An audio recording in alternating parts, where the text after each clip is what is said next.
तर पहा इथं मी काय लिहिलेलं आहे 1 to 100 नंबर्स. आता याच्यावर आधारित आपल्याला स्कॉलरशिपला काय येतात, क्वेश्चन्स येतात. ठीक आहे, मी जस्ट तुम्हाला समजावं म्हणून इथं 1 to 100 नंबर्स राईट केलेले आहेत. ठीक आहे, तर पहा क्वेश्चन काय आहे. फर्स्ट त्याच्यावर 1 ते 100 मध्ये 1 हा अंक किती वेळा येतो. तर या काय हे नंबर्स आहे 1 to 100 म्हणजे हे 1 ते 100 मध्ये 1 हा अंक किती वेळा येतो असं सांगितलंय.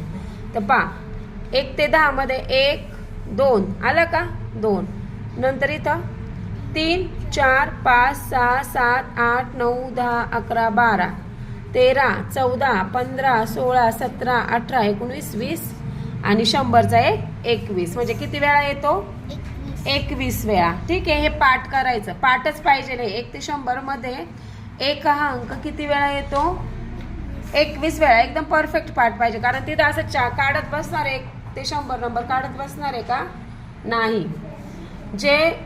जे पाठ करण्यासारखं आहे ते पाठच करायचं, कळालं.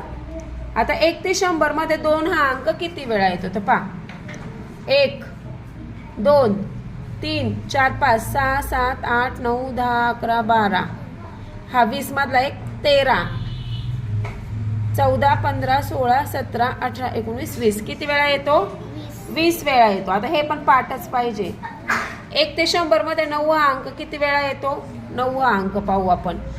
1 2 3 4 5 6 7 8 9 10 11 12 आणि हे 13 14 15 16 17 18 19 20 20 वेळाच येतो.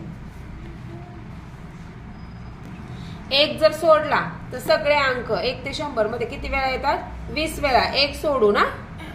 हा परत पहा इथं काय सांगितलं, 1 ते 100 मध्ये एकक स्थानी 1 हा अंक. आता इथं एकक स्थानी म्हटलंय, प्रश्न वाचताना नीट वाचायचा, नाही तर काय करता, घाई करता लगेच. 1 ते 100 मध्ये 1 हा अंक लगेच त्याचा आन्सर. इथं पण त्यांनी काय सांगितलं, एकक स्थानी 1 हा अंक किती वेळा येतो. ठीक आहे, आता एकक स्थान म्हणजे हे. आता हा एक एकक स्थानीच आहे. 1 इथं 2 3 4 5 6 7 8 9 10 किती वेळा येतो एकक स्थानी, 10 वेळा. समजलं.